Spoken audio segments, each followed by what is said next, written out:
ప్రజలు రక్షకుడైన మెస్సయ్య కొరకు కనిపెట్టుచున్న సమయంలో గాబ్రియేలును దేవదూత గలిలయలోని నజరేతు ఊరిలో దావీదు వంశస్థుడైన యోసేపు అనే పురుషునికి ప్రదానం చేయబడిన కన్యక యొద్దకు దేవుని చేత పంపబడింది. ఆ కన్యక పేరు మరియా.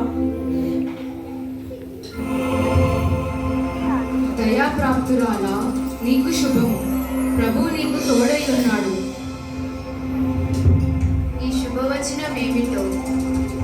మరియా, భయపడకు, దేవుని వలన నీవు కృప పొందితివి. ఇదిగో, నీవు గర్భము ధరించి కుమారుని కని ఆయనకు యేసు అని పేరు పెట్టుదు. ఆయన గొప్పవాడై సర్వోన్నతుని కుమారుడనబడు. నేను పురుషుని ఎరగని దాన్ని, ఇది ఎలా జరుగును? పరిశుద్ధాత్మ నీ మీదకి వచ్చును, సర్వోన్నతుని శక్తి నిన్ను కమ్ముకొనును కనుక పుట్టబోయే శిశువు పరిశుద్ధుడై దేవుని కుమారుడు అనబడు.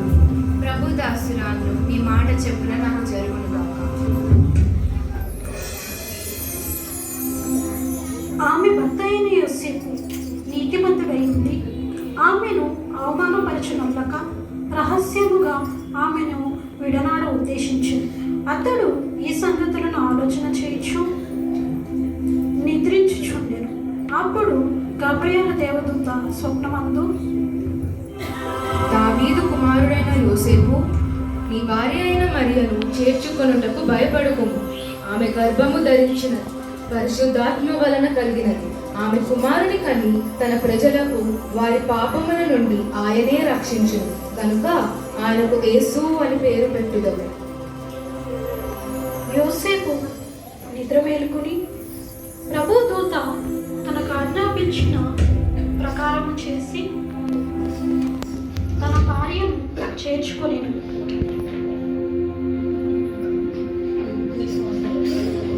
ఇందు మూలముగా యావత్ ప్రజలకు తెలియజేయడం ఏమనగా, ప్రజా సంఖ్య రాయవల్లని కైసరు అగస్తు నిర్ణయించడం వలన ప్రజలందరూ తమ తమ సొంత గ్రామములకు వెళ్ళి ప్రజా సంఖ్య రాయించుకొనవలసిందిగా తెలియజేయుచున్నాము.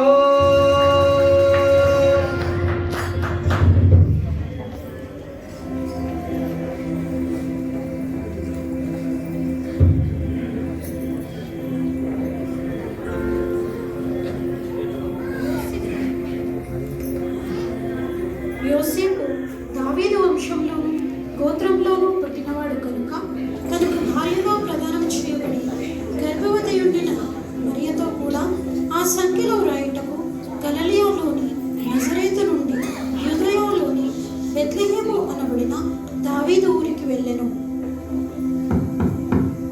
ఎవరు మీరు? ఏమి కావాలి మీకు? అమ్మా, నా భార్య నిండు చూలాలు.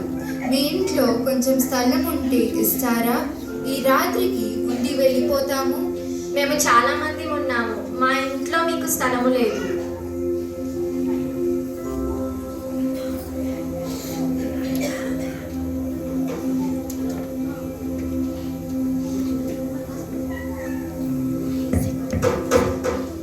ఎవరు మీరు? ఏమి కావాలి? అయ్యా, చాలా దూరం నుండి వస్తున్నాము. నా భార్య గర్భవతి. మీ సత్రంలో కాస్త స్థలం ఉంటే ఇవ్వగలరా? స్థలమా? స్థలం లేదయ్యా, మా సత్రం అంతా జనాలతో నిండిపోయి ఉన్నది. వెళ్ళవయ్యా. ప్రతి చోట ఇదే పరిస్థితి ఎదురై కాలం గడుస్తున్న కొద్దీ మరియకు అర్థమైంది తన బిడ్డ పుట్టబోయే సమయం దగ్గరైందని.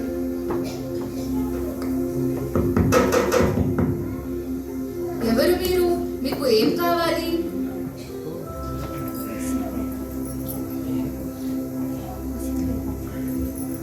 అమ్మా, చాలా దూరం నుంచి వస్తున్నాము. అలసిపోయి ఉన్నాము. నా భార్య నిండు చూలాలు. రాత్రికి మీ సత్రంలో కాస్త స్థలం ఉంటే ఇవ్వగలరా? స్థలమా? లేదయ్యా, కానీ ఒక్క నిమిషం. మా సత్రంలో స్థలం లేదు, కానీ ఈ రాత్రికి మా పాకలో విశ్రాంతి తీసుకోవచ్చు. అది మీకు అంత అనుమైన స్థలం కాదు, కానీ బహుశా మీకు ఆదరణముగా ఉంటుంది.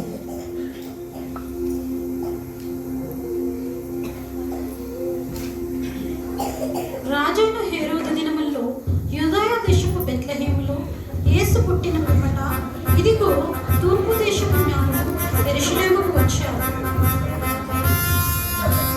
రాజాదిరాజు రాజమార్తాండ యూదులకు రాజు హేరోదు రాజు ఏం చేస్తున్నాడు?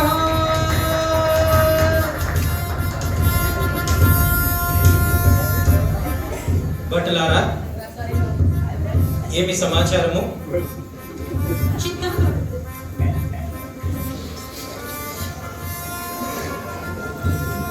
హేరోదు రాజా, మిమ్మల్ని చూడడానికి తూర్పు దేశం నుంచి 3 జ్ఞానులు వచ్చారు. వారిని ప్రవేశపెట్టండి. చిత్తం ప్రభు.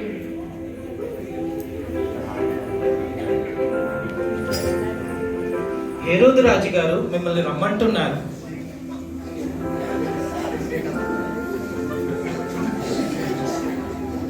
రాజుగారికి ప్రణామములు.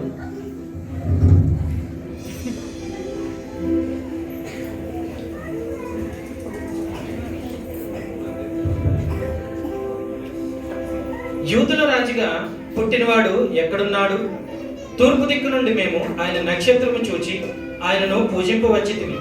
దయచేసి ఆ శిశువు ఎక్కడ పుట్టినో మాకు తెలియచేయండి. జ్ఞానులారా, మీరు వేచి ఉండుడి. భటులారా, ఆజ్ఞ ప్రభు. తక్షణమే శాస్త్రంలో పరిశీలన ప్రవేశపెట్టుడి. చిత్తం ప్రభు.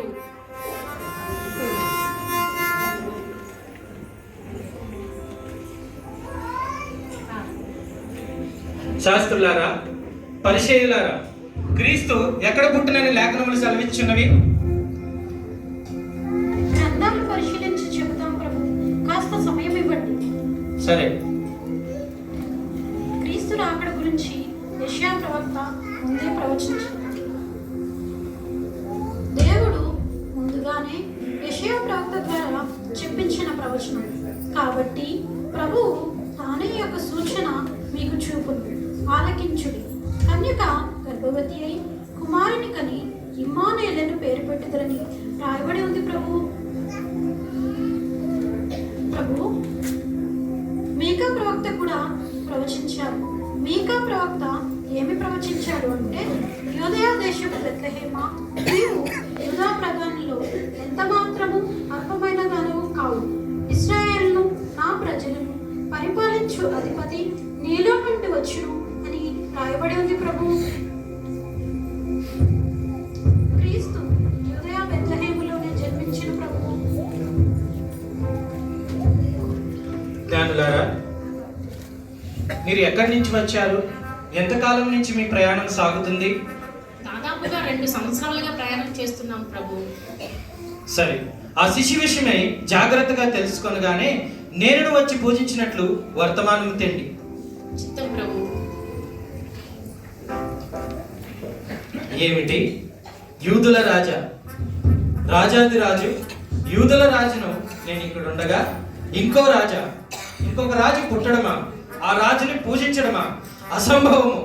ఆ రాజు అంతు చూస్తా.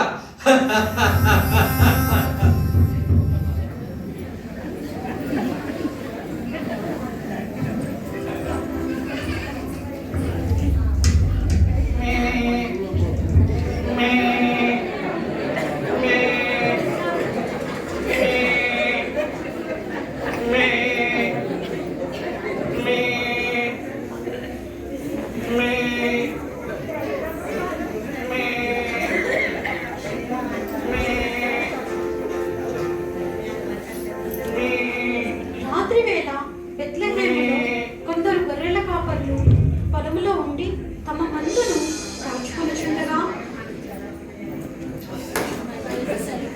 ఒరే చలి చంపేస్తుందిరా, ఒరే మల్లన్న చలి చంపేస్తుందిరా, ఎట్టారా?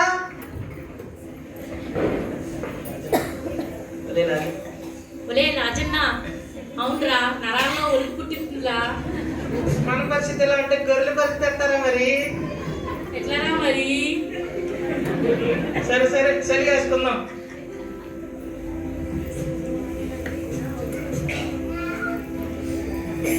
భయపడుకుడి.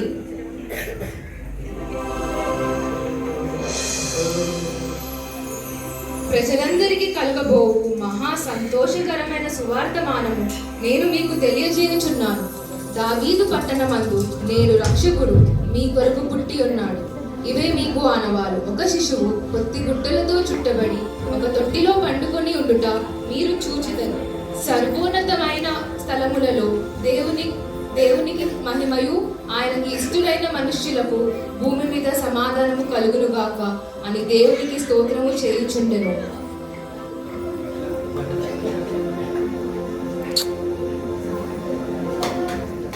ఆ దూతలు పరలోకమునకు వెళ్ళిన తర్వాత గొర్రెల కాపరులు మహా సంతోషంతో పాటలు పాడుచు నాట్యమాడేది.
రే, మన కొరకు రక్షకుడు పుట్టాడంట్రా.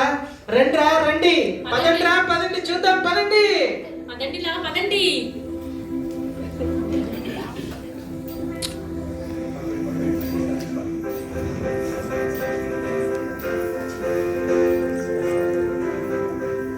హేరోదు రాజు దగ్గర నుండి తూర్పు దేశపు జ్ఞానులు ప్రయాణము మొదలు పెట్టారు.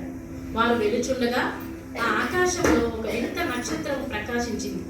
ఆ నక్షత్రము వారిని బెత్లెహేమునకు నడిపించింది. ఆ నక్షత్రం వారికి ముందుగా నడిచి శిశువు ఉన్న చోటికి వచ్చి నిలిచింది. వారు ఇంటిలోనికి వచ్చి తల్లి అయిన మరియను బాలుడైన యేసును చూశారు.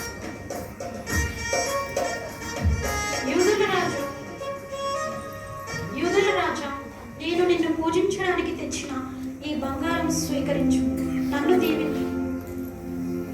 రాజులకు రాజా, నేను నిన్ను పూజించడానికి తెచ్చిన గోళమును స్వీకరించి నన్ను ఆశీర్వదించు.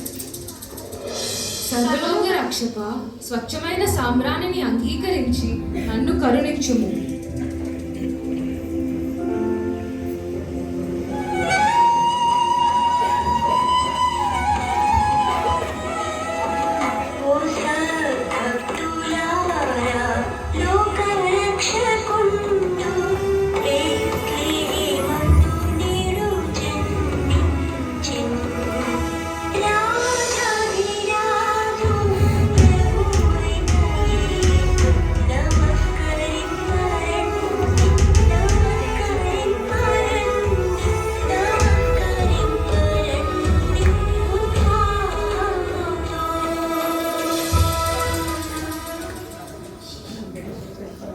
జగత్ రక్షకుడైన యేసుక్రీస్తు ప్రభువు పశువుల తొట్టిలో మనుషులందరినీ ప్రేమించి తనను తాను తగ్గించుకుని ఈ లోకంలో జన్మించారు. క్రిస్మస్ అనేది యేసుక్రీస్తు ప్రభు యొక్క ప్రేమను, ఆయన ఈ లోకానికి అందించే రక్షణను, తనని తాను తగ్గించుకున్న విధానాన్ని మనందరికీ కూడా తెలియజేసే పండుగ. అందును బట్టి క్రిస్మస్ జరుపుకుంటున్న మనందరము క్రీస్తు ప్రేమను అనేకులకు పంచేవారిగా సంసిద్ధులవుతాం. నిజ క్రిస్మస్ ఆనందం విందు వినోదాలలో లేదు కానీ మన హృదయంలో క్రీస్తు ఉండటమే నిజమైన క్రిస్మస్. ఈ నిజ క్రిస్మస్ ఆనందం మీరు కూడా పొందుకోవాలని ఈ మా చిన్న ప్రయత్నం.